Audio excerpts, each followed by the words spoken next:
करावं. सर्वांनी टाळ्या वाजवायच्यात अगदी क्लॅपसह.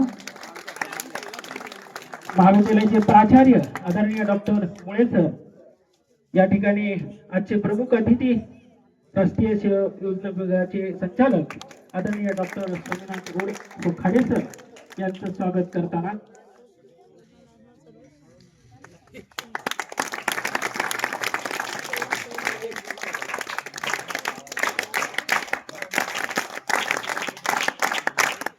विशेष उपस्थितीमध्ये असलेले आपल्या ग्रामस्थ मोजे दत्तक भांबाडा या ठिकाणी असलेले हरिभक्त परायण रावसाहेब महाराज फुकटे यांचे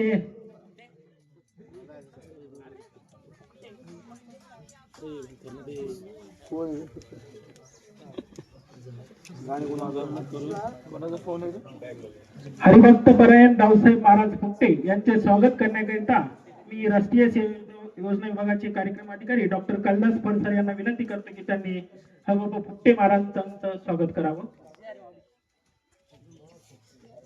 शांत बसणारे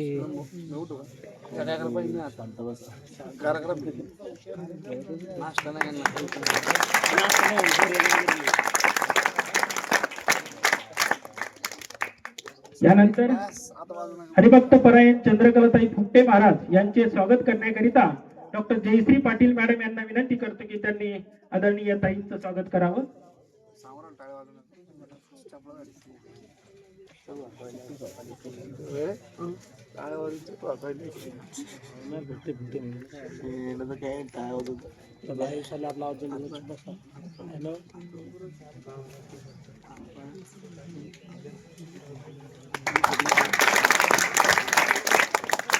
यानंतर गावचे सरपंच श्रीमती इंदुताई पठाडे मॅडम यांचं स्वागत करण्याकरिता श्रीमती पारेकर मॅडम यांना आमंत्रित करतो की त्यांनी आदरणीय इंदुताई पठाडे मॅडम यांचं स्वागत करावं.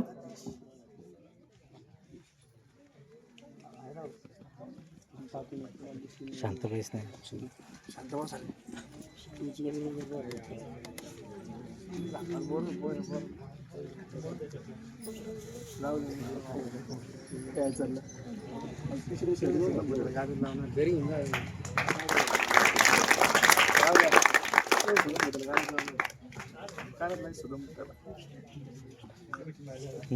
गावचे उपसरपंच श्री सजनराव शिंदे सर यांचं स्वागत करण्याकरिता मी डॉक्टर लीना सरांना आमंत्रित करतो की त्यांनी उपसरपंच साहेबांचं स्वागत करावं.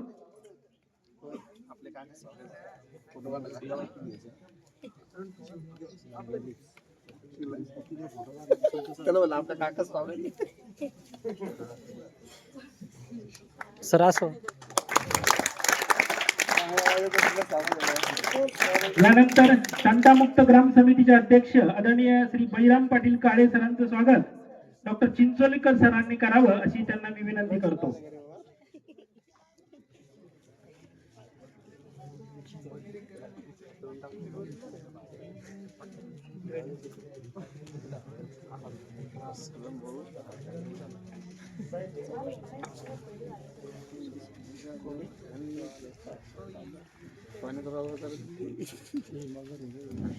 तू घरी जाईन मग काय आला तू.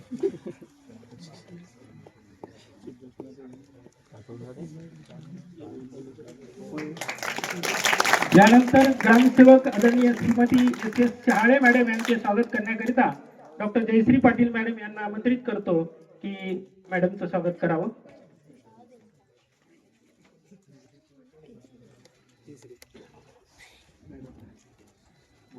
यानंतर संतोष काळे सरांचं स्वागत डॉक्टर लावण सर करतील. संतोष काळे सर आहे.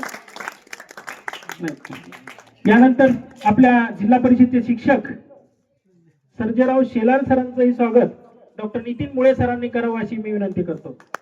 सर्जेराव शेलार सर.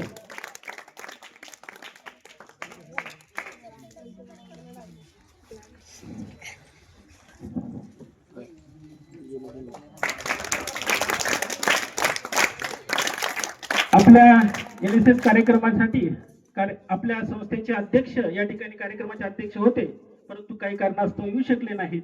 या ठिकाणी आपल्या कार्यक्रमाचे अध्यक्ष महाविद्यालयाचे प्राचार्य आदरणीय डॉक्टर SS मुळे सरांचं स्वागत करण्याकरिता मी डॉक्टर सौरभ चव्हाण सरांना विनंती करतो की त्यांनी आदरणीय मुळे सरांचं स्वागत करावं. सौरभ चव्हाण सर.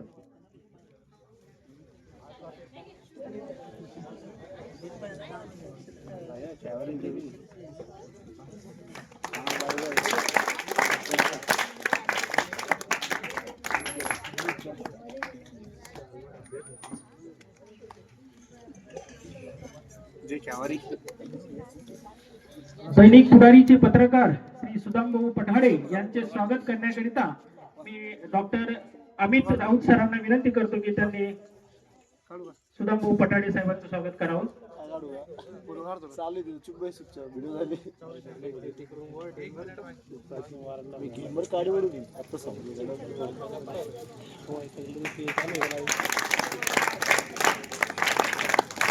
उपस्थित सर्व महाविद्यालयातील सर्व प्राध्यापक आणि सर्व शिक्षक शिक्षकेतर कर्मचारी सर्व विद्यार्थ्यांचं मी शब्द सुमनाने सहर्ष स्वागत करतो. कार्यक्रमाला उशीर न होता या कार्यक्रमा अधिकारी डॉक्टर कांदास सर फडसर यांना विनंती करतो की त्यांनी या कार्यक्रमाचं प्रस्तावित करून प्रमुख मार्गदर्शक यांचा थोडक्यात परिचय द्यावा. सर्वप्रथम मी सर्व मान्यवरांचं शब्द सुमनाने स्वागत करतो. डॉक्टर बाबासाहेब आंबेडकर मराठवाडा विद्यापीठ संलग्नित भारतीय संस्कृती संवर्धन शिक्षण प्रसारक मंडळ संचलित राजीव गांधी कला वाणिज्य व विज्ञान महाविद्यालय करमाळ तालुका जिल्हा छत्रपती संभाजीनगर आणि ग्रामपंचायत भांबर्डा यांच्या संयुक्त विद्यमाने शाश्वत विकासासाठी युवक पाणलोट व्यवस्थापन आणि पणित जमीन विकासावर विशेष भर या थीम खाली आपण दत्तक गाव भांबर्डा येथे या विशेष शिबिराच्या उद्घाटन प्रसंगी या उद्घाटन कार्यक्रमाचे अध्यक्ष महाविद्यालयाचे प्राचार्य आदरणीय डॉक्टर मुळे सर, उद्घाटक म्हणून उपस्थित राहिलेले आमचे मार्गदर्शक आदरणीय डॉक्टर सुमिनाथ खाडे सर, संचालक राष्ट्रीय सेवा योजना डॉक्टर बाबासाहेब आंबेडकर मराठवाडा विद्यापीठ छत्रपती संभाजीनगर, या गावच्या भूषण हबप चंद्रकलाताई फुकटे, हबप रावसाहेब महाराज फुकटे, विशेषतः उपसरपंच आणि सरपंच यांचं नंतर नाव घेतो, परंतु ज्यांची नेहमी सतत आम्हाला प्रेरणा असते ते तंटामुक्त ग्राम समितीचे अध्यक्ष बळीभाऊ काळे, ग्रामसेवक शहाळे मॅडम, शिक्षक शेलार सर, यानंतर गावच्या प्रथम नागरिक पठाडेताई आणि आमचे विद्यार्थी उपसरपंच सजन भाऊ शिंदे आणि ज्यांनी या कार्यक्रमाला विशेषतः प्रसिद्धी दिली ते सर्वोदय चॅनलचे संचालक दैनिक पुढारीचे पत्रकार सुदामभाऊ पठाडे, उपस्थित माझे सर्व सहकारी प्राध्यापक मित्र आणि स्वयंसेवक विद्यार्थ्यांनी. आपण आता सगळ्यांची नावं घेणं मला उचित नाही. आज अतिशय दुर्दैवी घटना घडलेली आहे. महाराष्ट्र राज्याचे लाडके उपमुख्यमंत्री. आता काही घटना अशा घडत असतात की या घटनेत आपल्याला सावरायचं काम ENSS देत असते. तसंच गावात देखील एक दुःखद घटना घडलेली होती. आपण कॅम्प इथं ठेवायचा की मंदिरात ठेवायचा या द्विधा मनस्थितीत सकाळपर्यंत होतो, परंतु ज्यांच्याकडे दुःखद घटना घडली त्यांनीच आम्हाला सांगितलं ठीक आहे सर, आम्ही सावरून घेऊ, तुमचा कार्यक्रम आहे, तुम्ही याच ठिकाणी शिबिर घ्या. मी त्या दोन्ही परिवारांच्या, विशेषतः पवार परिवारांच्या आणि दोन परिवाराच्या, दोन्ही परिवारांच्या बाबतीत आमच्या महाविद्यालयातर्फे संवेदना व्यक्त करतो. मित्रांनो, आपल्याला काय झालेलं आहे, थोडंसं आपण पाहत होतो राष्ट्रीय सेवा योजनेचं गीत चालू असताना आपण सरांना शिस्त आवडते आणि राष्ट्रीय सेवा योजना मुळात आपल्याला शिस्त शिकवते. मी प्रास्ताविकात जास्त काही तुम्हाला बोलणार नाही, पण सर आपण जी ही थीम घेतलेली आहे या थीमला पूर्णपणे न्याय देण्याचा प्रयत्न करणार आहोत. गावाच्या आणि विद्यार्थ्यांच्या, विशेषतः आपण शारीरिक श्रमदंड नेहमी घेत असतो, स्वच्छता, साफसफाई, त्याबरोबरच काही नवीन उपक्रम विद्यार्थ्यांसाठी, विशेषतः तरुण मुलांसाठी आपण ठेवत आहोत, ते पण आपल्या मार्गदर्शनाखाली. Screen time to green time. आता मुलं काही मोबाईल मध्ये पाहतात, कुठं पाहायचा मोबाईल, किती पाहायचा, या संदर्भात देखील आपण विशेषतः मार्गदर्शन घेणार आहोत. आणि जी आपल्या आदरणीय पंतप्रधानांची, मुख्यमंत्र्यांची जी थीम आहे की गाव हे स्वयंपूर्ण आणि शाश्वत गाव, या शाश्वत गावाच्या विकासासाठी आपल्याला काय करता येते, गावाची बलस्थानं काय आहे, याचा देखील आपण अभ्यास करणार आहोत या शिबिराच्या माध्यमातून. आणि विशेषतः आपण पाहत आहोत कॅन्सर सारखा दुर्धर आजार काही कोसावर ऐकायला मिळत होतं, पण आज आपल्या गावात देखील हे पेशंट पडत. याचं कारण काय, तर याची कारण आपल्याला माहिती आहे, भाजीपाला किंवा आपल्या जवळच हे जे प्रदूषण होत आहे, दूषित पाणी होत आहे, या संदर्भाच्या अनुषंगाने आपण शाश्वत शेतीची का आवश्यकता आहे याच्यावर देखील आपण विशेषतः मार्गदर्शन बडीभाऊच्या मार्गदर्शनाखाली डॉक्टर राकेश आहिरे सर कृषी विद्यापीठ परभणी, मराठवाडा कृषी विद्यापीठ परभणीचे राकेश आहिरे सर येणार आहेत. त्याचबरोबर आपण स्किल डेव्हलपमेंट, विशेषतः गावातील तरुणांना रोजगार मिळावा, विशेषतः आपल्या बाजूलाच आपल्या पायथ्याला MIDC आहे, त्यासाठी आपण स्किल डेव्हलपमेंट वरचा देखील उपक्रम घेणार आहोत आणि मुलांना त्या स्किलची ट्रेनिंग देण्यासाठी MIDC स्किल डेव्हलपमेंट सेंटरचे संचालक आणि त्यांची टीम येणार आहे. त्याचबरोबर आपण शाश्वत विकासासाठी एक प्रवचन देखील आपण ठेवलेलं आहे. शिवाजी महाराजांची शाश्वत विचार, शाश्वत पर्यावरणावरचे विचार काय होते, त्यांची दूरदृष्टी काय होती, याच्यावर देखील आपण मार्गदर्शन घेणार आहोत. त्याचबरोबर आपण आरोग्य शिबिर, विशेषतः रक्तदान शिबिर आयोजित करण्याचा आपण मानस केलेला आहे आणि या थीमच्या अनुषंगाने एक अतिशय महत्वाचा उपक्रम आपण आयोजित करणार आहोत. ठीक आहे, स्वच्छता होत असते, झाडं लावत असतो आपण, पण एक पडीत जमीन ही थीम जी आहे तिला प्रॉपर न्याय देण्याचा आपण प्रयत्न, विशेषतः स्मशानभूमीवर आपण वृक्षारोपण आणि ती स्मशानभूमीची जागा देखील पाहिलेली आहे, वृक्ष देखील पाहिलेले आहेत आणि जे सरपंच आहेत, सरपंच ज्यांचे पती आहेत ते आज येऊ शकले नाहीत काही कारणास्तव, त्यांनीच आपल्याला ही इथं पडीक जमिनीवर वृक्षारोपण करण्यासाठी आपल्याला सांगितलेलं आहे आणि आपण तिथंच काम करण्याचा प्रयत्न करणार आहोत. विशेषतः गावाच्या काही सूचना असतील त्या देखील आपण त्याचा विचार करून आपण या पत्रिका ही फॉर्मल आहे पण त्याच्यात आपण न्याय देण्याचा प्रयत्न करू. आमचे प्रेरणास्थान विशेषतः आमचे अध्यक्ष काही त्यांच्या प्रकृती कारणास्तव आले नाही, डॉक्टर आदरणीय मनाळ दादा, तसेच आमच्या संस्थेचे सचिव, आमचे जे मार्गदर्शन नेहमी असतं त्यांचं शैलजाताई वैद्य, त्या देखील आलेल्या नाही, त्यांची प्रकृती ठीक नसल्यामुळे मी त्यांचा देखील ऋणी आहे की त्यांनी आम्हाला हे शिबिर घेण्यासाठी प्रेरणा दिली. आपण सर खाडे सर, आपण इथं आलात, मागच्या वर्षी देखील, मागच्या वेळेस आमच्या एका कार्यक्रमाला येणार होते तुम्ही, नेत्र तपासणी शिबिराला येऊ शकला नाही, यावेळेस आपण आमच्याकडे वेळ दिला त्याबद्दल मी व्यक्तिशः आणि महाविद्यालयातर्फे ऋणी आहे. आपण सर्व आलात त्याबद्दल परत एकदा शब्दशुभाने स्वागत करतो आणि या शिबिराला न्याय देण्याचा आम्ही पूर्ण प्रयत्न करू. थँक्यू. सरांचा थोडक्यात परिचय देतो मी, जास्त लांबवत नाही. आदरणीय डॉक्टर सोमनाथ खाडे सर हे राष्ट्रमाता इंदिरा गांधी महाविद्यालय जालना येथे भूगोलाचे प्राध्यापक आहेत. डॉक्टर बाबासाहेब आंबेडकर मराठवाडा विद्यापीठाच्या भूगोल अभ्यास मंडळाचे ते सदस्य आहेत. सर महाविद्यालयात उपप्राचार्य देखील म्हणून सरांनी काम केलेलं आहे आणि जास्त मी परिचय देणार नाही सरांचा. एक आपल्या राष्ट्रीय सेवा योजना विभागाला मागील 10 वर्षात पूर्णवेळ संचालक कोणीही नव्हतं. सरांची नुकतीच पूर्णवेळ संचालक म्हणून नेमणूक झालेली आहे. सरांना राष्ट्रीय सेवा योजनेचा राज्यस्तरीय उत्कृष्ट कार्यक्रम अधिकारी पुरस्कार मिळाला आहे सरांच्या युनिटला. सर हे पूर्ण आणि पूर्ण वेळ, सरांचा परिचय म्हणजे राष्ट्रीय सेवा योजना, राष्ट्रीय सेवा योजना आणि राष्ट्रीय सेवा योजना. धन्यवाद. धन्यवाद सर. यानंतर तुमचा आणि माझा वेळ न घेता आजचे प्रमुख अतिथी मार्गदर्शक आदरणीय डॉक्टर सोमनाथ खाडे सरांना विनंती करतो की त्यांनी आमच्या विद्यार्थ्यांना सफल असं मार्गदर्शन करावं. आदरणीय खाडे सर.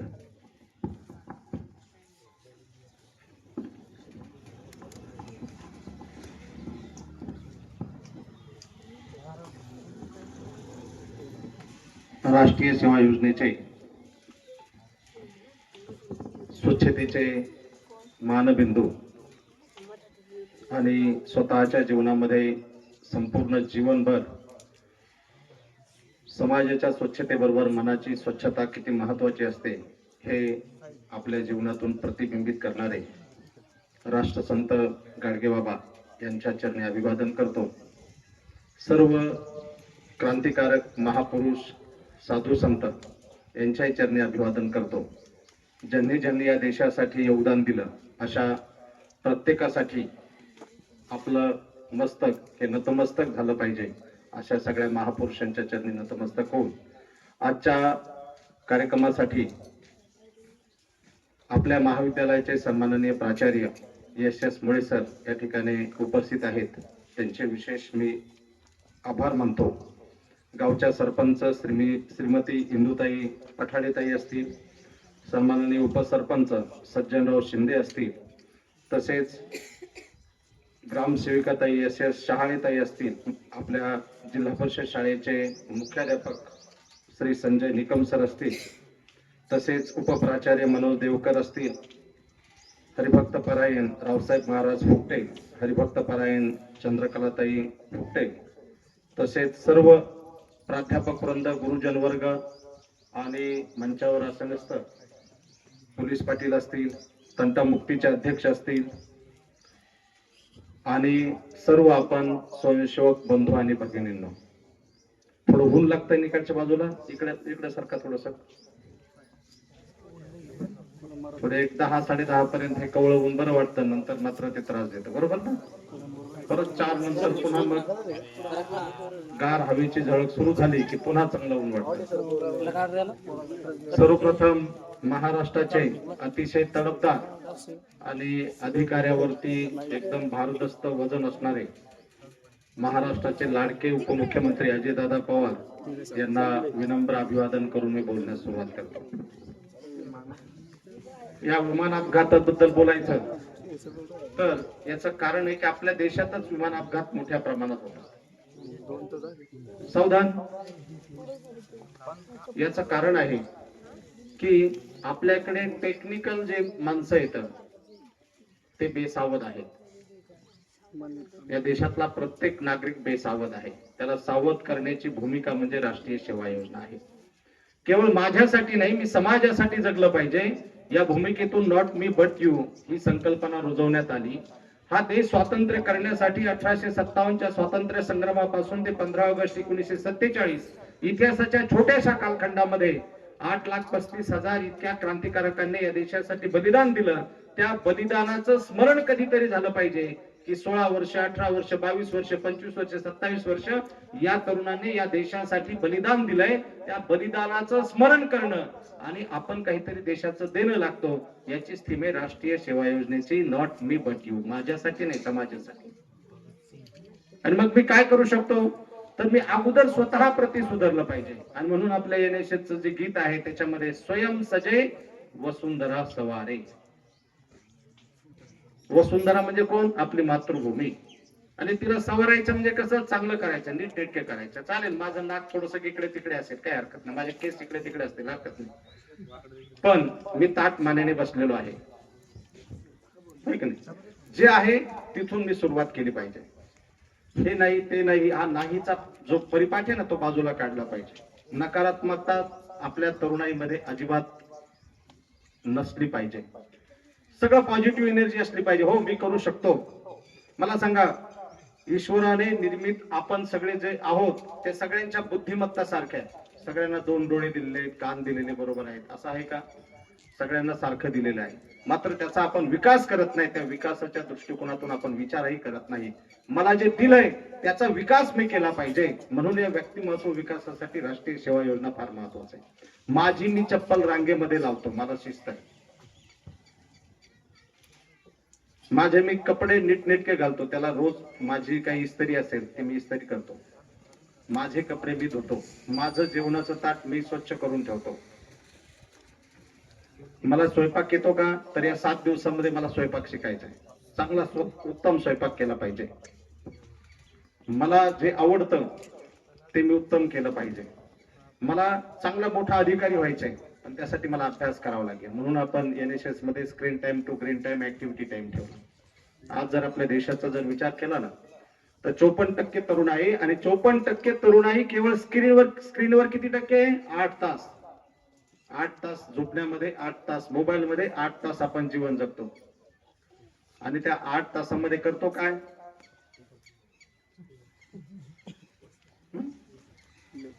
इकडे तिकडे फिरतो, काही कॉलेजला चक्कर मारतो, लेक्चरला बसा म्हणले की आपण बाहेर जातो. आपण लक्षात घ्या, जर 8-8 तासाची विभागणी 24 तासाची केली तर आयुष्याची विभागणी अशीच करावी लागेल. सरासरी आयुष्य 54 वर्ष देशात झालेलं आहे, 55-54. आणि आपण 60 गृहीत धरू. 60 आयुष्य जर गृहीत धरलं त्यातलं 20 वर्ष आपलं मोबाईल मध्ये पाहण्यात चाललंय, 20 वर्ष झोपण्यात चाललंय. चाललं का नाही? आणि 20 वर्ष आपण जीवन जगत आहोत. म्हणजे कुत्र्या मांजराचं जीवन आपलं झालेलं आहे. झालेलं का नाही? या देशाचं आयुष्यमान हे 140 वर्ष आहे. 140 वर्ष या देशातले माणसं जगत होते. आणि म्हणून आपल्याला शाश्वत विकासाकडे जायचंय. 140 वर्ष जगून मला काय करायचंय? मला काय जेवढं जीवन दिलंय तेवढं मी जगेल. पण दुर्धर आजाराने आपण जर कधी टाटा हॉस्पिटलमध्ये गेलो, कधी केम हॉस्पिटलमध्ये गेलो, तिथे आपल्या संभाजीनगरच्या कधीतरी वेळ मिळाला तर आपल्या कॅन्सर हॉस्पिटलला जाऊन पहा, प्रत्येक कॉट रिकामा नाही, फुल भरलेला आहे. प्रत्येक जो काही नातेवाईक आहे कुठून तरी पैसे मिळेल का, लाखो रुपये खर्च आहे, औषध गोळ्या, 25,000चे इंजेक्शन, 40,000चे इंजेक्शन, 60,000चे इंजेक्शन. मी पाहिले पेशंट 2.5 लाख रुपयाचे इंजेक्शन जगातून आणावं लागतंय. सायकल आहे सायकल. हे सगळे जे काही फर्टिलायझर्स आहेत ते कंपन्या विदेशातून इथे येतात, प्रोडक्ट तयार करतात, ते आपल्या फवारणी शेतावर करतात, तेच आपण खातो आणि त्याच्यातून कॅन्सर होतो. कॅन्सर झाल्यानंतर याचं दुरुस्तीचं काय औषध असेल ते सुद्धा अमेरिका, रशिया, फ्रान्स इकडून येत आहे. लक्षात घ्या. आणि मग रुपया आणि डॉलरचा फरक कसा बदलेल? इथे इथलचा कोणताही मुख्यमंत्री किंवा पंतप्रधान बदलू शकणार नाही. इथलचा सामान्य नागरिक या देशाला बदलवणार आहे आणि तो सामान्य नागरिक आपण आहोत. मला सांगा, भारत म्हणजे इथलची शेती, जमीन, बंगले, गाड्या बिड्या आहे का? नाही. भारत म्हणजे आपण आहोत. भारत म्हणजे इथलचा माणूस आहे आणि त्याच्यामुळे इथलचा माणूस जर जागा झाला तर देश जागा होणार आहे आणि देशाला पुढे घेऊन जाणार आहे. मी स्वदेशीचा जास्तीत जास्त उपयोग केला पाहिजे. साधी गोष्ट असते. मला सांगा, आपण जे मोबाईल वापरतो ना त्याच्या जवळजवळ 80% एक्सेसरीज आणखीन बाहेरून येतात, आपण निर्माण करत नाहीत. आपण का झोपलेले लक्षात घ्या. मला टेक्नॉलॉजीकडे जावं लागेल, मला अधिक काहीतरी शिकावं लागेल. मी शिक्षण घेताना 2-3 तास काही ना काही शिकतोय, वाचतोय, वेगवेगळ्या क्षेत्रामध्ये करतोय.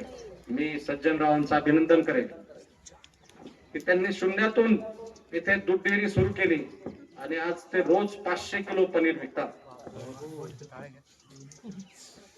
छोटा व्यवसाय सुरू केला. तुम्ही हात वर करा बरं सज्जनराव.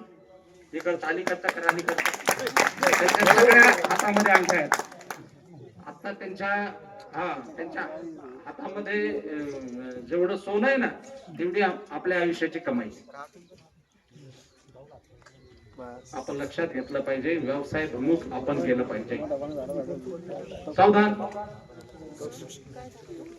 आपल्या आयुष्यामध्ये आपण सजग नाही झालो, जागे नाही झालो, आपण स्वतःला नाही ओळखलं तर आपण संपत चाललेलो आहोत. एका एका क्षणाने आपलं आयुष्य संपत चाललेलं आहे की प्रत्येक क्षणाचा उपयोग करून मला प्रगती कशी करता येईल आणि मला प्रगती करायचीच नाही का, तर मी ठरवलं पाहिजे मला करायचं आहे ना तर मी सुरुवात केली पाहिजे. म्हणून एनएसएस शिबिरामध्ये आलेलो आहे. मी सांगतो की तुमच्या आईवडिलांनी काहीतरी पुण्य केलंय म्हणून तुम्ही एनएसएस शिबिरामध्ये आलेलो आहात. कोणत्याही पुण्याशिवाय आपण इथं आलेलो नाही. ते इथे सज्जन शक्तीचा सहवास मिळणार आहे. मला सांगा, एखादा मुलगा तंबाखू खायला सुरुवात केली, एनएसएसचा स्वयंसेवक खात नाही कोणी. एखादा गावातला तरुण असेल तो तंबाखू खायला सुरुवात केली, याचं कारण काय असतं बरं? तो स्वतः टपरीवर जातो, ती म्हणतो तिची वेगवेगळ्या ज्या पुड्या असतात त्यातली एक पुडी घेतो, सांगतो दुकानदाराला ही पुडी दे, ती पुडी दे, घेतो आणि मग खायला सुरुवात करतो का? सांगा बरं. डायरेक्ट पुढे जाऊन कोणी विकत घेऊन खायला सुरुवात करतो का? मग कोण शिकवतो त्याला? मित्र. त्याच्यामुळे आपली संगती फार चांगली महत्वाची आणि एनएसएस मध्ये आपल्याला चांगली संगती मिळणार आहे आणि चांगल्या संगतीने आपण पुढे जाणार आहोत. म्हणून माझे मित्र कसे असले पाहिजेत? रोज काही ना काही वाचणारे असले पाहिजेत. म्हणून आपण स्क्रीन टाइम कमी व्हावा म्हणून आपण बक्षीस ठेवलंय एनएसएस शिबिरामध्ये. 7 दिवस जो मोबाईल बंद करून कार्यक्रम अधिकाऱ्याकडे देईल त्याचा 7व्या दिवशी पुरस्कार देऊन, सत्कार देऊन, शाल श्रीफळ देऊन त्याचा सत्कार करणार आहोत. आपण नंतर बोलणार आहोत. मी आहे इथे बरेच वेळ. नंतर सावधान. नंतर आपण 2 तास पुस्तकाचे ते वाचन करणार आहोत. आता आपल्याला आवडणारे महापुरुष आहे की नाही, आपल्याला कमीत कमी 10, 20, 25 महापुरुष आहेत. या देशामध्ये लाखो महापुरुष होऊन गेले आणि मग त्यांचं चरित्र आपण वाचणं महत्वाचं आहे का नाही? पण माझ्या आयुष्यामध्ये मी 1000 चरित्र तरी वाचले पाहिजेत महापुरुषांचे आणि म्हणून मी ठरवलं पाहिजे की या एनएसएस शिबिरामध्ये 2 तास मी वाचन ठेवलेलं आहे की 2 तास मी त्या महापुरुषांचं चरित्र वाचेल आणि या पुढच्या 6 दिवसामध्ये एका महापुरुषांचं चरित्र मी कंप्लीट करेल. आता मी जर प्रश्न विचारला तुम्हाला की एका महापुरुषांचं चरित्र वाचले असे किती जण येतात? मला आवडतात महापुरुष. त्या महापुरुषांचं मी पूर्ण चरित्र वाचलंय. आपला एकाही जणाचा हात वर नाही. त्याचं कारण आपण वाचनापासून बाजूला गेलोय, ग्रंथालयापासून बाजूला गेलोय. ती व्हॉट्सअप युनिव्हर्सिटी ना ती बंद करून टाका. सगळं काही आपलं आयुष्य उद्ध्वस्त करत चाललेलं आहे. या महाराष्ट्रामध्ये पुरोगामी महाराष्ट्र म्हटलं जातं. त्या महाराष्ट्रामध्ये सगळ्यात जास्त घटस्फोट या मोबाईलमुळे. मी पाहिले या वर्षभरामध्ये 3 घटस्फोट माझ्या जवळच्या संपर्कातल्या असणाऱ्या मित्र नातेवाईकांमध्ये झाले. आपला विश्वास माणसावर नाही राहिला, व्हॉट्सअपवर राहिला. आणि त्याच्यामुळे आपण मोबाईल पासून जास्तीत जास्त बाजूला राहून, मला सांगा MBBS करायचंय, IIT मध्ये जायचंय, कोणत्याही एज्युकेशनल इन्स्टिट्यूट मध्ये जायचंय, जगातल्या मोबाईलची आवश्यकता नाही. तुम्ही टॅब घ्या, लॅपटॉप घ्या, PC वापरा घरचा, बस. गेल्या 15 वर्षापूर्वी कोणत्याही तरुणाकडे मोबाईल नव्हता.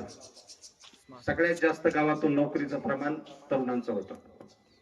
आज 15 वर्षामध्ये ग्रामीण भागातल्या तरुणांचं नोकरीतलं प्रमाण कमी झालंय. याचं कारण काय? आपण सगळे व्यसनाधीन झालो मोबाईलच्या. आणि त्याच्यामुळे चांगल्या सवयीची वाटचाल म्हणजेच राष्ट्रीय सेवा योजना आहे. मी पहाटे उठणार आहे, चांगला व्यायाम करणार आहे, इथे योगा प्राणायाम होईल, चांगला व्यायाम होईल. घाम जिरेपर्यंत, घाम जिरणे म्हणजे सांगता येईल का कुणाला? ऐकलाय शब्द तुम्ही? ऐकलाय का? कुणाला सांगताय सांगा ना, मी तुमच्याशी संवाद साधतोय. ज्यावेळेस आपण भरपूर व्यायाम करतो ना, आपल्याला ज्यावेळेस घाम येतो ना, तो पुन्हा शरीरामध्ये पुन्हा माघारी जातो. इतका व्यायाम केला पाहिजे आणि तो याच वयामध्ये होईल. आता जे आपलं शरीर घडतंय ना, ते पुन्हा आपल्या आयुष्यभरासाठी होणार आहे. वय वर्ष 50-55 नंतर आपल्याला कितीही कॅल्शियमच्या गोळ्या चालल्या तरी आपले हाडकं मजबूत होणार नाहीत. आता जे काय हाडकं मजबूत होणार आहे ते आयुष्याच्या शेवटच्या श्वासापर्यंत राहणार आहे. आणि त्याच्यामुळे मी चांगला व्यायाम शिकणार आहे, या ठिकाणी चांगला स्वयंपाक शिकणार आहे, माझी चप्पल रांगेत लागली पाहिजे, मी रोज वाचन केलं पाहिजे, शिकणार आहे, सगळे महापुरुषांचे चरित्र वाचणार आहे, येथे वेगवेगळे विषय होणार आहेत ते करणार आहे. आणि सगळ्यात महत्वाची गोष्ट, मी श्रम संस्कार शिकणार आहे. मला फुकटचं काहीच नको, मला जे काय आहे मेहनतीचं आहे. आम्ही सगळे स्टेजवर फुकटे माणसं आहेत, कोणी मानधन घेणार नाही. म्हणजे हरिभक्त परायण यांचं आडनाव योगायोगाने फुकटे आलं म्हणून म्हणलं फुकटे. मी 4000पेक्षा जास्त व्याख्यानं दिले, कुठे 1 रुपया मानधन घेतलं नाही. कारण की आपलं देशासाठी काम करणं हे कर्तव्य आहे आणि आपण ते केलं पाहिजे. आणि कर्तव्यापासून बाजूला गेला ना तर तो माणूस राहत नाही. त्याच्यामुळे आपण ठरवलं पाहिजे की जे काय करायचंय ते समाज आणि देशासाठी माझं काहीतरी समाजाला देणं लागतं, या भावनेतून आपण केलं पाहिजे. जर आपण त्यापासून परावृत्त होत असो तर आपण माणूस म्हणून नाहीत. आणि माणूस जोडायचा आपल्याला. एका शाळेमध्ये शिक्षकांनी काय केलं, एक नकाशा घेतला, प्रत्येकाच्या हातामध्ये एक नकाशा दिला आणि सांगितलं की तो नकाशा फाडा. प्रत्येकाने तो नकाशा फाडला आणि सांगितलं आता जोडा. ज्यावेळेस ते शिक्षकांनी सांगितल्याच्या नंतर काही क्षणामध्येच एक विद्यार्थी आला आणि सांगितलं, सर मी नकाशा जोडला. शिक्षकांना आश्चर्य वाटलं, कसं काय जोडला रे?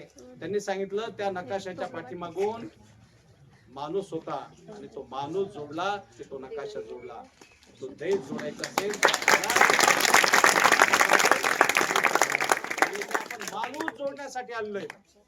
ग्रामीण भागातला आपण जर आपलं गीत ऐकलं तर त्या ग्रामीण आणि शहरातली दरी आपल्याला पूर्णपणे काय करायची, मिटवायची. कुणी ग्रामीण आहे, कुणी शहरातला आहे, कुणी उच्च आहे, कुणी नीच आहे, काहीही नाही. डॉक्टर बाबासाहेब आंबेडकरांनी ज्या दिवशी या देशाला संविधान सुपूर्द केलं, आम्ही ज्या दिवशी स्वीकारलं, आम्ही स्वतःहून स्वीकारलं. एकदा लक्षात घ्या, आपण स्वतःहून स्वीकारलं. एखादी आई आपल्या लेकराला जन्म देते म्हणजे ती स्वतःहून स्वीकारत असते की मला या लेकराला जन्म द्यायचा आहे, चांगल्या पद्धतीने दूध पाजायचंय, संस्कार द्यायचे, वाढवायचंय आणि त्याला चांगलं शिक्षण देऊन वेगवेगळ्या क्षेत्रामध्ये कसा चांगल्या पद्धतीने राहील यासाठी मला लक्ष द्यायचंय. अशा पद्धतीने मी ते संविधान स्वतः प्रति स्वीकारलंय. एकदा स्वीकारलेली गोष्ट असते ती पुढे घेऊन जायची असेल तर आपल्याला ज्या दिवशी संविधान स्वीकारलं त्या दिवशी आपण जात पंथ धर्म सगळं काही सोडलेलं आहे आणि माय फर्स्ट इंडियन हूँ लास्ट इंडियन हो, अशा पद्धतीने बाबासाहेबांनी जी घोषणा दिली आहे, first Indian I am last Indian. मी प्रथम भारतीय आहे आणि अंतिमतः भारतीय आहे. म्हणजेच मी नॉट मी बट यू या भावनेशी मी जोडलेला आहे. काय होणार आहे का?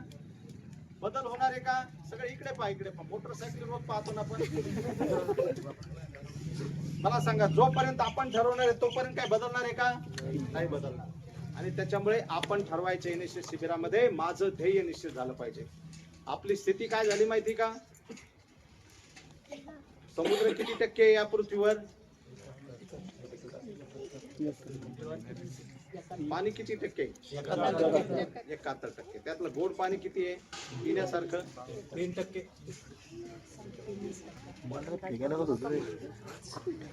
आता आपल्याला अभ्यास सर्च करत नाही ना. सावधान. हे स्टेजवरचे सन्मानने माझ्यापेक्षा बुद्धिमान आहेत, हुशार आहेत. मी त्यांच्यासाठी आलो नाही, मी तुमच्यासाठी आलोय की तुमच्याशी काही ना काही संवाद साधता येईल. आणि लक्षात घ्या, तुम्ही नशिबवान आहात, NSS शिबिरामध्ये आलात. ही सगळी दिनचर्या बदलून टाका. सकाळी लवकर उठणे, संध्याकाळी लवकर झोपणे, वेळेवर जेवण करणे. आपण वेळेवर जेवण सुद्धा आईने स्वयंपाक केलेला असतो, डबा दिलेला असतो, तरी वेळेवर जेवतो का? जे काम वेळेवर करायचंय ते आपण वेळेवर केलं पाहिजे, जेणेकरून आपल्या जीवनामध्ये सवय. मला सांगा, आपल्या शरीराची सुद्धा जी काही जडणघडण असते, ज्या वेळेला आपण जेवण नाही केलं तर त्याच्यामुळे काय होतं? आपल्या शरीराचं नुकसान होतं. वेगवेगळ्या पेशी येतात शरीरामधल्या आणि त्या ज्या ज्या ठिकाणी पाहिजे त्या ठिकाणी ती आवश्यक त्या ठिकाणी जातात. जिथून कमी होतात तिथे जाण्यासाठी पण आपण जेवण केल्याशिवाय तिथे जात नाही. त्याच्यामुळे मी इथून पुढे जीवनात प्रत्येक गोष्ट वेळेत करेन. मी सांगितलं की समुद्रामध्ये एखादं जहाज आहे आणि त्या जहाजाला काय होका यंत्र असायचं पूर्वी, आता GPS आहे. त्या GPSचं काय झालंय, आपल्याला कुणीकडे जायचं हेच निश्चित नाही, टाकलंच नाही त्याच्यामध्ये. सांगा, आपलं गुगल मॅप आपण उघडला आणि त्याच्यावर पुढे जायचं हे टाकलं नाही तर काय होईल? पुढे पोहोचू का आपण? तशीच अवस्था आपली झालेली आहे. आपल्याला कुठे जायचं? हैदराबाद जायचं, बँगलोर जायचं, कलकत्ता जायचं, मुंबई जायचं, कुठे जायचं हे निश्चित नाही. आपलं ध्येय निश्चित करा NSS शिबिरामध्ये की मला हे व्हायचंय आणि ते होण्यासाठी मला रोज जीवनातले 10 तास द्यायचे, तर आपण जीवनामध्ये काही होऊ. लक्षात घ्या, आता आपण जर जागे नाही झालो तर कधीच होणार नाही. पुन्हा संधी नाही. एकदा गेलेली संधी, एक तर संधी समजत नाही. संधी कशी असते माहिती का? समोरून येते, आपलं वाटतं आता पकडता येणार नाही आपल्याला, अशक्य गोष्ट आहे. आणि ज्यावेळेस निघून जाते त्यावेळेस लक्षात येतं की अरे ही तर पकडली असते आपण, आपल्यात क्षमता होती, आपल्यात कर्तृत्व होतं, आपण सहजपणे पकडली असती, आपल्याकडे आत्मविश्वास नव्हता. त्यामुळे आपल्याला या शिबिरामध्ये आत्मविश्वास पूर्ण करायचा. मला स्टेजवर यायचंय, बोलायचंय, इथे सूत्रसंचालन करायचंय, मला आभार व्यक्त करायचे, तर इथे मला भाषण शिकायचंय आणि समाजामध्ये मला जाऊन पुन्हा या समाजाचं नेतृत्व करायचंय. नेतृत्व कसं करायचंय? एक चांगलं, उत्तम, सक्षम नेतृत्व करायचंय. चारित्र्य आणि प्रामाणिकतेच्या कसोटीवर परिपूर्ण टिकणारं मला नेतृत्व करायचंय.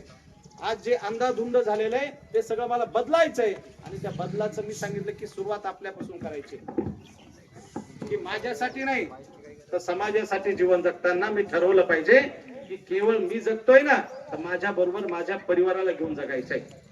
म्हणून मी परिवाराला वेळ दिला पाहिजे. आपण घरी जातो, बॅग टाकतो, लगेच बाहेर चाललो, ते दुसऱ्या दिवशी कॉलेजला उचलले बॅग, चालले कॉलेजला, चालले फिरायला कुठेतरी. तर ठरवलं पाहिजे की माझ्या कुटुंबाला वेळ दिला पाहिजे, स्वतःसाठी वेळ दिला पाहिजे, चांगला व्यायाम केला पाहिजे, चांगलं वाचन केलं पाहिजे, चांगले लिखाण केलं पाहिजे, चांगली संगती ठेवली पाहिजे. आणि त्याचबरोबर कुटुंबासाठी काय केलं पाहिजे? आपल्याला चांगले भांडे घासता आले पाहिजे. इथून सुरुवात करा. इथून शिबिर संपलं की आईला सांगायचं, मला सांगा 5 वर्षापर्यंत आईने आपलं सगळं काढलं का नाही? स्वच्छता केली की नाही? आपली सगळे बाळा ते धुतले, आपल्याला धुतलं का नाही? मग मला सांगा, आपल्या कुटुंबातल्या घरच्याचे भांडे घासले तर आपल्याला काय फरक पडेल का? पडेल का? मला सांगा, इथून गेले तुम्ही, आईचे हातपाय चोपले, वडिलाच्या पायाला तेल लावलं, चांगली मालिश केली आणि दुसऱ्या दिवशी आपण वर्तमानपत्रामध्ये बातमी देऊ का? काय बातमी द्यायची? मी आईची सेवा केली, देणार आहोत का? इतके कृतज्ञ आणखीन आपण नाही. आणि त्याच्यामुळे आपल्याला त्या कृतज्ञतेमध्ये राहताना आपल्याला सेवेचा भाव NSS मध्ये शिकायचा आहे. राष्ट्रीय सेवा योजना म्हणून स्वतःपासून सुरुवात करायची, कुटुंबापर्यंत न्यायची. म्हणून पूर्वी ज्यावेळेस गुरुकुल शिक्षण पद्धती होती त्यावेळेस सुरुवातीला 1-1, 2-2, 3-3 महिने केवळ भांडे आणि कपडे धुवायला लावायचे, त्याला स्वच्छ धुता येतात का नाही पहा. नंतर गुरुकुलामध्ये प्रवेश असायचा, एक सीडीमध्ये आणून ठेवायचे तुम्हाला पाहायला.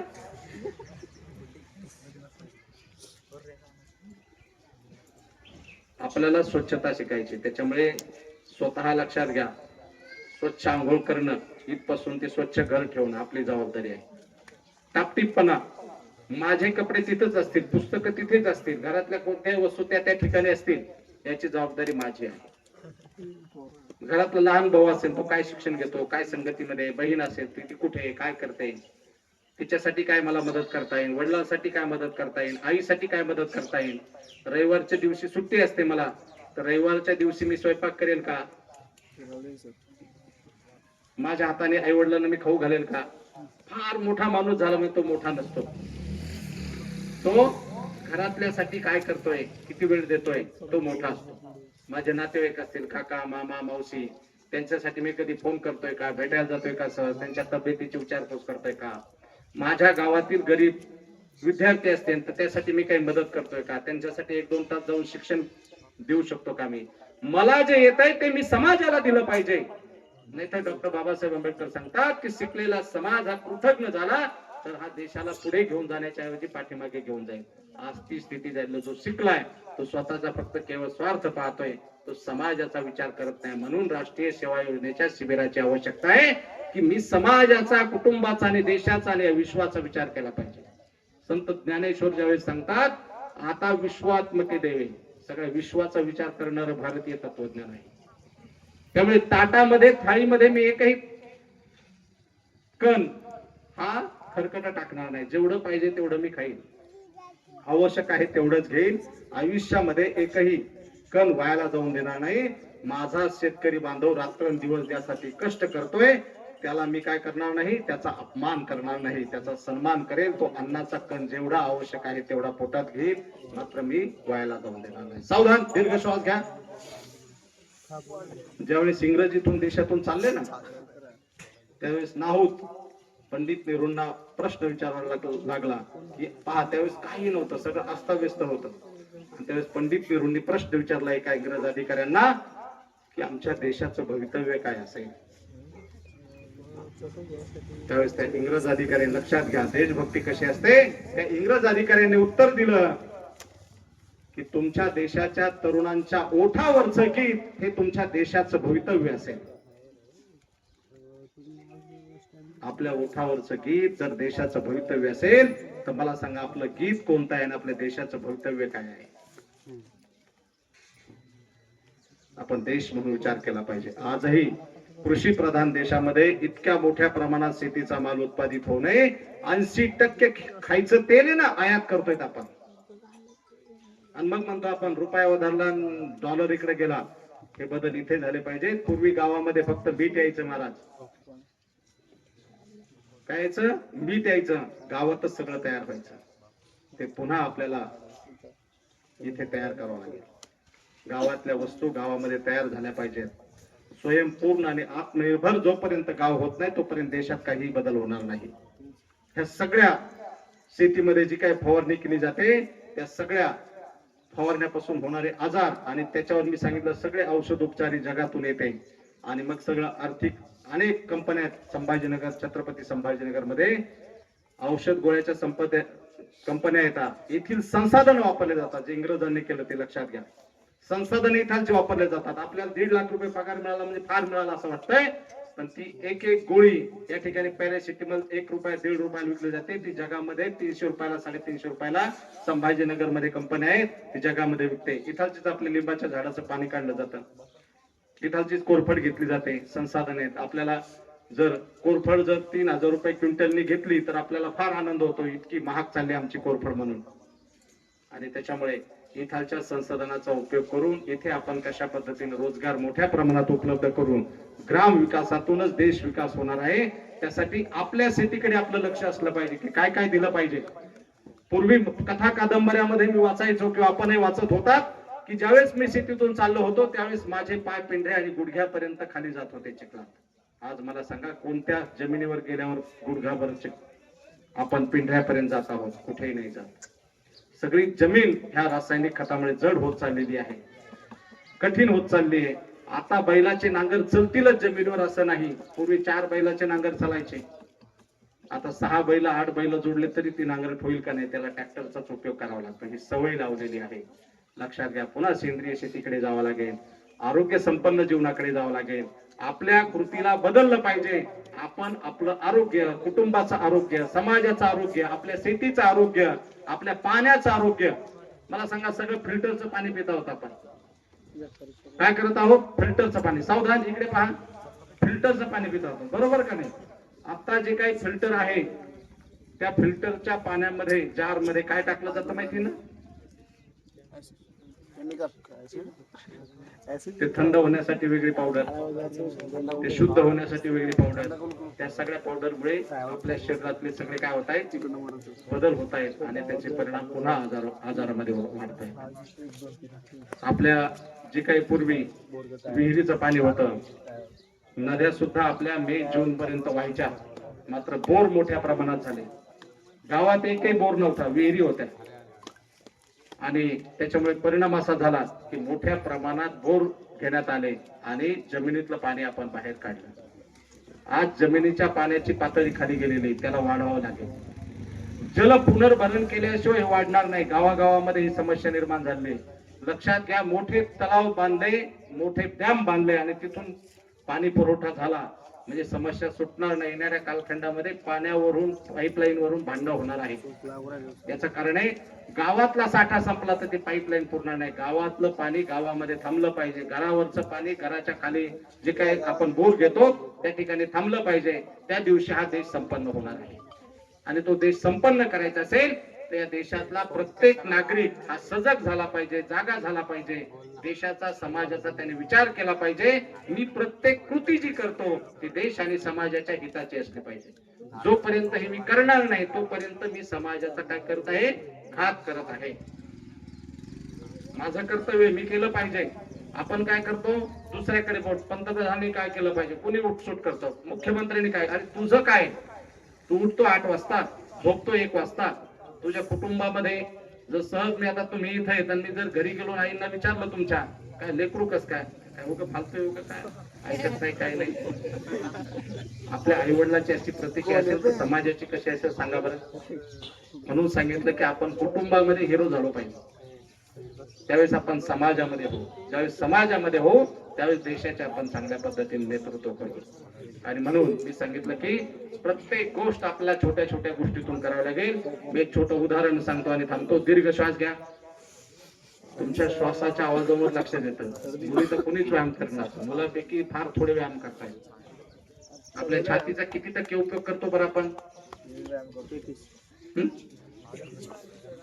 आपण किती जिम मध्ये गेलो, व्यायाम केला तर आपण 10% पुढे छातीचा उपयोग करत नाही.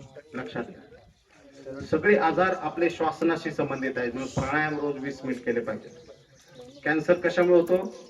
जी काही आपण जे केमिकल खातो त्या पेशीचा ग्रोथ होत राहतो. ती पेशी एका जागेवर थांबली की दुसरी पेशी येऊन जाऊन चिकटते, मग त्याची गाठ तयार होते. आपण जर रोज नित्यनेमाने प्राणायाम जर चांगल्या पद्धतीने केला तरी आजारापासून दूर राहू, पण पुन्हा आजार होऊ नयेत यासाठी आपल्याला सेंद्रिय शेतीकडे वळावं लागेल. आणि मी सांगितलं की कधीतरी जीवनामध्ये आपण सेंद्रिय शेतीचा जराशी गुगलवर सर्च करा, त्याचे दुष्परिणाम कशा पद्धतीने रासायनिक शेतीचे त्याचा विचार करा. आणि आपल्या घरामध्ये 1 गुंठा आपण भाजीपाला सेंद्रिय केला पाहिजे.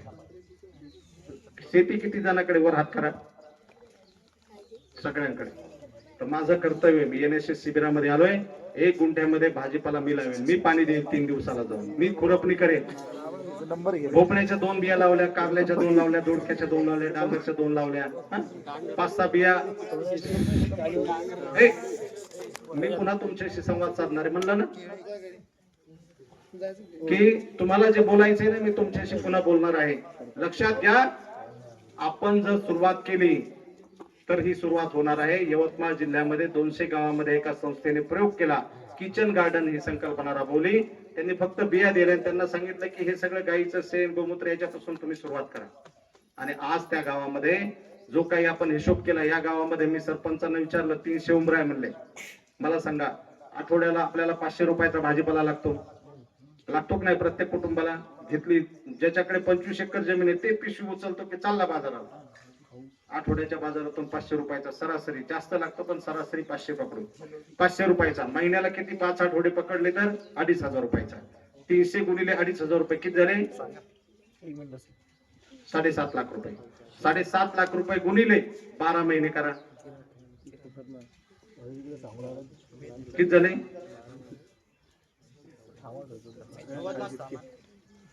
बहुत बढिया. 90 लाख रुपयाचा भाजीपाला प्रत्येक वर्षाला बाहेरून आणला जातो.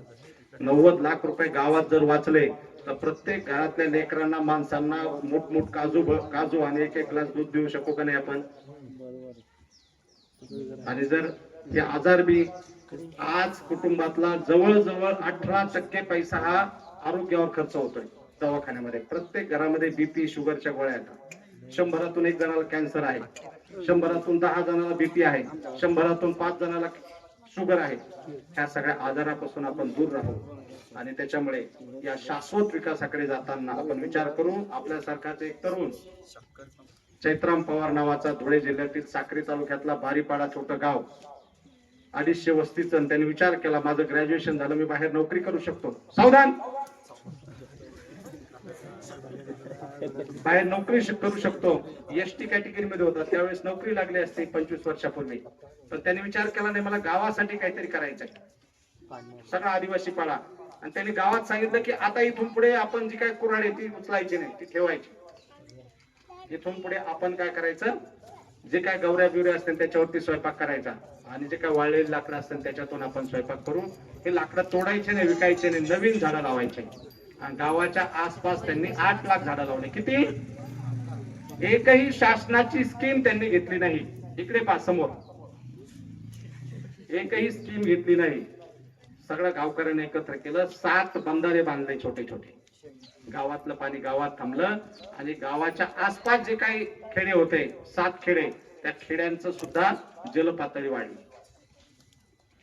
ज्या गावामध्ये पाणी प्यायला जानेवारी पासून नव्हतं त्या 7 गावामध्ये सुद्धा आता मे जून पर्यंत पाणी पातळी चांगल्या पद्धतीने एक तरुण करू शकतो. आणि त्या तरुणाने काय केलं, ते गाव समृद्ध केलं. आता मागच्या वर्षीचा 25चा काय केला, त्यांना पद्मश्री केंद्र शासनाने दिला. आज ते गाव पर डोही पर कॅप्टा कॉमर्सचे जर कोणी असतील तर लक्षात घ्या 3.5 लाख रुपये उत्पन्न आहे. एकही तरुण बाहेर नोकरीला जात नाही. वेगवेगळे ज्या काही पूर्वीच्या आपल्या बिया होत्या त्यांनी विकसित केल्या. भाजीपाला महोत्सव भरला. भाजीपाला महोत्सव वन भाजीपाला महोत्सव, त्या वन भाजीपाला महोत्सवामध्ये 3.5 कोटी रुपये लोकांकडून येतात जगातून. त्यांना इंद्रायणी सारखा तांदूळ विकसित केला. जी जुनी जात होती तिला विकसित केलं. कुणाकुण आहे गाडग्यातून इकडून तिकडून काढले, ते पुन्हा लावले आणि आज तो तांदूळ 90 रुपयाने सगळ्या जगभरामध्ये पाठवतात. मला वाटतं हे होऊ शकतं. आपल्याकडे सुद्धा बदनापूर दगडी ज्वारीचं सगळे केलं. आज जवळजवळ 80 लोकांनी, मी त्या मीटिंग मध्ये गेलो होतो, 80 लोकांनी काय केलंय, दगडी ज्वारी कंपनीला टाईप केलं आणि 10,000 रुपये क्विंटलने ती दगडी ज्वारी देणार आहेत. हे होणार आहे, होत आहे. आपण केलं पाहिजे, ठरवलं पाहिजे आणि सगळ्यांना घेऊन करायचंय. मी नेता होण्यासाठी जन्माला आलेलो नाही, ते समाजाला घेऊन माझं नेतृत्व पुढे आलं पाहिजे. समाजभिमुख नेतृत्व. मला कुणाला मतदानासाठी हात जोडायची गरज नाही पाहिजे. लोक म्हणले पाहिजे नेता होतो ऐसा, बस. हा समाजाचं रात्रंदिवस चिंतन करतो, विचार करतो, समाजासाठी जगतो. सांगा, वैयक्तिक जीवन हे कधीही स्वार्थासाठी असतं, पण समाजासाठी ज्यावेळी जगतो ना त्यावेळी सगळ्यात जास्त आनंद. आई लेकराला घास भरवते, आईच्या पोटात भूक लागलेली असते, पण ज्यावेळेस ती लेकराला भरवते त्यावेळेस पोट कोणाचं भरतं? कोणाचं भरतं? पोट आईचं भरतं.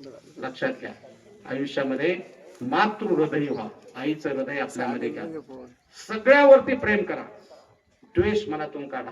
जात पात धर्म उच्च नीच गोर गरीब हे सगळं संपवायचंय. आणि एकमेव मी माणूस आहे, माणूस म्हणून सगळ्यांशी माझा व्यवहार असला पाहिजे. माणूस म्हणून मी सगळ्यांना सन्मान दिला पाहिजे. माणूस म्हणून सगळ्यांना जगण्याचा अधिकार दिला पाहिजे. माणूस म्हणून सगळ्यांना सन्मान दिला पाहिजे आणि माणूस म्हणून माझा व्यवहार असला पाहिजे. या दृष्टिकोनातून येण्याच्या शिबिरामध्ये आलेलो आहे.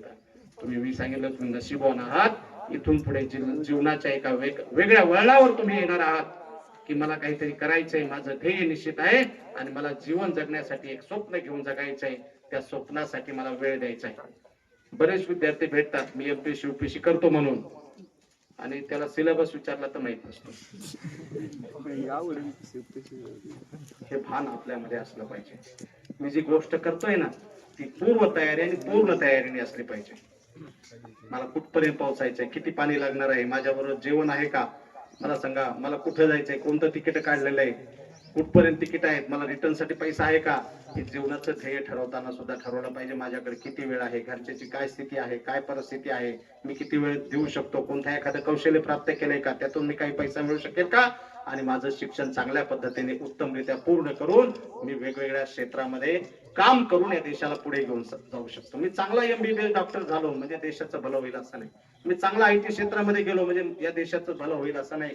मी या समाजाची तळमळ आणि समाजाची सेवा पाहून माझ्या हृदयामध्ये जे काही मातृ हृदय माझं हृदय झालेलं आहे, या देशाचं मी देणं लागतो, या दृष्टिकोनातून मी सेवाभाव माझ्या हृदयामध्ये आणला पाहिजे. केवळ समाजाची लूट करण्यासाठी नाही, तर मी समाजाचं काहीतरी देणं लागतो या भावनेतून. Not me but you. मी सांगितलं की माझं जे आहे ते सगळ्या समाजाचं आहे, आणि जे समाजाचं आहे ना ते माझं बिलकुल नाही. आणि जे काय मिळवेल मी श्रमाने मिळवेल, कष्टाने मिळवेल. मला फुकट जर कोणी देत असेल, मतदानासाठी पैसा देत असेल, किंवा फुकट म्हणलं खाडे सर आले आणि खाडे सरांनी सांगितले 1000 रुपये दर आणि जा मस्त आईश करून ये, तर ते तसेच खाडे सरांच्या नाकावर मारायचे, बस फुकटचा पैसा घेणार नाही. आयुष्यामध्ये मी मेहनतीचा घेईल. ज्या दिवशी तुम्ही मेहनतीचा पैसा घेण्यासाठी मन तयार कराल ना, तेव्हापासून आपलं खरं जीवन सुरू होईल. या सगळ्या फुकटच्या व्यवस्थेमुळे भारत हळूहळू हळूहळू काय होतोय, कमकुवत होत चाललाय. मला जे जे मिळेल ते माझ्या कष्टातून मिळेल, हा भाव NSS मधून शिकायचा. आपला श्रमाला प्रतिष्ठा मिळवून द्यायची, आणि जे काम असेल ते माझं आहे, जे काम असेल ते माझं आहे. आणि त्याच्यामुळे ज्यावेळेस माझेपणा येईल ना, आपलेपणा येईल, तेव्हा आपलं खऱ्या अर्थाने जीवनाला सुरुवात होईल. मी खूप खूप शुभेच्छा देतो आपल्या NSS शिबिराला, आपल्या समृद्ध जीवनाला. आणि आपण जी काही थीम ठेवलेली आहे, तर त्या थीमला हात जोडू नको मित्रा, तुझी बुद्धीच जागेवर नाही. मी काय सांगतोय आणि तुझं लक्षच नाही, तुझे नाही, तुझ्या आई वडिलांचे संस्कार कमी पडले, तुझा दोषच नाही. त्याच्यामुळे आई वडिलांना जाऊन विचार की आता माझ्यावर संस्कार करा म्हणून. काय मी इतका पोटतिटकीने बोलतोय तू टाळ्या वाजवतो. लक्षात घ्या, आपण आत्मभान भरलेलो आहे, आत्मचिंतन करा. मी सांगतोय तुमच्यासाठी आम्ही, माझा काय स्वार्थ आहे, या देशाचं भलं व्हावं, आपलं भलं व्हावं, कुटुंबाचं भलं व्हावं, समाजाचं भलं व्हावं. ज्यावेळेस मार्ग नक्की करू, त्या दिवशी नक्कीच आपलं ध्येय नक्की साध्य करू. आपल्या मनामध्ये पाहिजे, जसं तथागत गौतम बुद्ध सांगतात की आत्मदीप भव. आपण जोपर्यंत स्वीकारत नाहीत, आपण जोपर्यंत ठरवत नाही, तोपर्यंत जगाने काही सांगितलं तरी ते होणार नाही. त्याच्यामुळे आपण स्वीकारू, आपण ते स्वीकारलेलं आहे, आणि त्या पद्धतीने आपलं ध्येय निश्चित करून त्या दृष्टिकोनातून आपण वाटचाल करू. या NSS शिबिरातून मी ज्यावेळेस इथून जाईल 7व्या दिवशी समोर करून, त्या दिवशी एक या देशाला मोठ्या स्वप्नांना घेऊन मी जगणारा एक भारतीय नागरिक असेल, अशी भावना आपल्या मनामध्ये ठेवू. आणि खूप खूप शुभेच्छा देऊन या ठिकाणी थांबतो. धन्यवाद. धन्यवाद सर. या ठिकाणी आदरणीय डॉक्टर खाडे सरांनी आमच्या विद्यार्थ्यांना screen time to brain time येणाऱ्या 7 दिवसीय शिबिरामध्ये विद्यार्थी स्वयंसेवक मोबाईल लॉकरमध्ये ठेवून खऱ्या अर्थाने स्वबोध देऊन नागरी कर्तव्य आणि स्वदेशी कुटुंब प्रबोधन, राष्ट्रपुरुषांचे वाचन, या गावामध्ये सज्जन शक्ती सुप्त शक्तीसह निश्चितच सस्टेनेबल डेव्हलपमेंटसाठी, या पर्यावरण संवर्धनासाठी आमचे युवक कार्य करतील अशी ग्वाही देतो. धन्यवाद सर. यानंतर मी हबाप चंद्रकलाताई फुकटे महाराज यांना विनंती करतो की त्यांनी आपलं थोडक्यात मनोगत व्यक्त करावं. आदरणीय ताई.